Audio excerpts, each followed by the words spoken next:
పొంగూరు శరణి మాట్లాడుతూ we are high స్కూల్ని విద్యాశాఖ మంత్రి నారా లోకేష్ గారు రేపు ప్రారంభిస్తారన్నారు. వీఆర్ హై స్కూల్ని రోల్ మోడల్గా తీర్చిదిద్దాలని నాన్న సంకల్పించారని తెలిపారు. అంతర్జాతీయ ప్రమాణాలతో స్కూల్ సిద్ధమైందన్నారు. నాన్నగారి కళ సాకారం అయ్యిందని తెలిపారు. అందరికీ అవకాశం కల్పించలేకపోయామని చెప్పారు. ఒకే రోజులోనే అడ్మిషన్లు పూర్తయ్యాయని తెలిపారు. పిల్లలని ఆకర్షించే విధంగా ఆధునాతన క్రీడా పరికరాలు ఏర్పాటు చేస్తామన్నారు. ఇంటర్నేషనల్ స్కూల్స్లోని కరికులం ఇక్కడ అమలు చేస్తున్నామని తెలిపారు. స్కూల్ ఆధునీకరణలో నా భాగస్వామ్యం ఉండటం సంతోషంగా ఉందన్నారు. ఈ కార్యక్రమంలో corporation commissioner Nandan, deputy mayor Roop Kumar Yadav, మాజీ మున్సిపల్ చైర్పర్సన్ తాళపాక అనురాధ, మాజీ జెడ్పీటీసీ విజేతారెడ్డి, రాష్ట్ర మైనారిటీ సెల్ అధ్యక్షులు నన్నే సాహెబ్, ప్రిన్సిపల్ వెంకట్రావు, ఎంబీఓ తిరుపాల్ తదితరులు పాల్గొన్నారు. నా పేరు శరణి పొంగురు. నేను మంత్రి నారాయణ గారి కూతురునండి. ఈరోజు ఇక్కడ వీఆర్ స్కూల్లో నేను మా నాన్నగారితో వచ్చానండి. వీఆర్ స్కూల్ జూన్ 30th నుంచి స్టార్ట్ అయింది.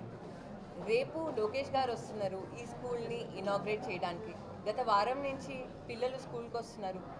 గత వారం నుంచి స్కూల్ కూడా స్టార్ట్ అయిందండి. స్కూల్ ఫుల్ ఫ్లెడ్జ్డ్గా high end infrastructure, high end ఎక్విప్మెంట్తో, మంచి టీచర్ క్వాలిటీ ట్రైనింగ్తో క్లాసెస్ జరుగుతున్నాయి. చాలా అంటే చాలా సంతోషంగా ఉంది.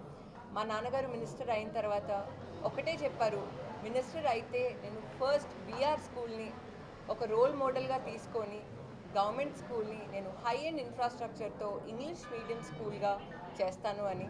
మా నాన్నగారి కళ నెరవేరింది. జూన్ 30th నుంచి ఈ స్కూల్ స్టార్ట్ అయిందండి. మీరు ఈ స్కూల్ చూసేటట్టయితే, పిల్లలతో మాట్లాడేటట్టయితే, పేరెంట్స్తో మాట్లాడేటట్టయితే చాలా అంటే చాలా సంతోషం ఎక్స్ప్రెస్ చేస్తున్నారు. ఒక రోజులోనే 1060 అడ్మిషన్స్ అయిపోయాయండి. ఈరోజు చూసేటట్టయితే కూడా పేరెంట్స్ వస్తున్నారు, స్టూడెంట్స్ వస్తున్నారు. కానీ ప్రతి ఒక్క సెక్షన్ క్యాలిక్యులేట్ చేసి మేము సెక్షన్ స్ట్రెంగ్త్ అనలైజ్ చేస్తే ఇన్ని అడ్మిషన్స్కి రిస్ట్రిక్ట్ చేయాల్సి వచ్చింది. మాకు చాలా బాధగా ఉంది పేరెంట్స్కి నో చెప్తూ ఉంటే.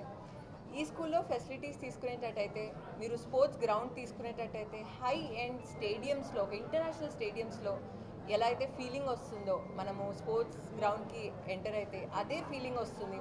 ఓపెన్ జిమ్ అవ్వచ్చు. నాన్నగారు మినిస్టర్ అయిన తర్వాత ప్రతి ఒక్క పార్క్లో ఓపెన్ జిమ్ అనే కాన్సెప్ట్ పెట్టారు.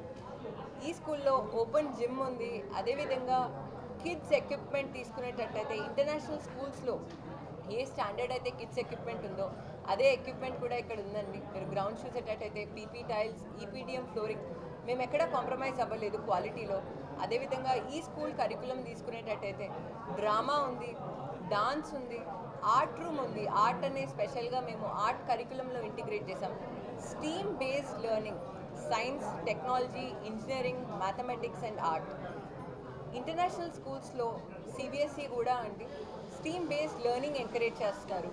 సో ఎడ్యుకేషన్లో చాలా కొత్త ఇనిషియేటివ్స్ వస్తున్నాయండి. ఆ ఇనిషియేటివ్స్ అన్నీ మేము ఇక్కడ కరికులంలో ఇంటిగ్రేట్ చేసాం.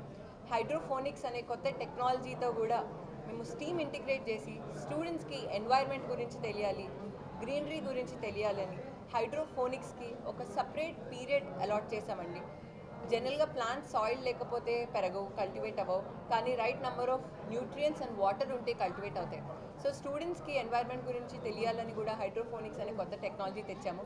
అదేవిధంగా ఇంటరాక్టివ్ ప్యానెల్స్ ప్రతి ఒక్క క్లాస్ రూమ్లో తీసుకునేటట్టయితే లెగో వాల్స్ ఉన్నాయి, ఇంటరాక్టివ్ ప్యానెల్స్ ఉన్నాయి, సెన్సరీ వాక్ కూడా ఉందండి. మీరు స్కూల్ ఎంటర్ అయినప్పటి నుంచి స్కూల్ స్టూడెంట్ వెళ్ళిపోయేంత దాకా ఒక పాజిటివ్ ఎన్వైర్న్మెంట్, ఒక ప్రాపర్ హ్యాండ్ హోల్డింగ్ చేసి ఈరోజు ఇంతమంది ఈ స్కూల్లో చాలా సంతోషంగా చదువుకుంటున్నారు. నాకు ఈ స్కూల్, ఈ ప్రాజెక్ట్ భాగంగా ఉండడానికి మా నాన్నగారు నాకు ఈ రెస్పాన్సిబిలిటీ ఇచ్చినందుకు నాకు చాలా చాలా గర్వంగా ఉంది. నమస్తే.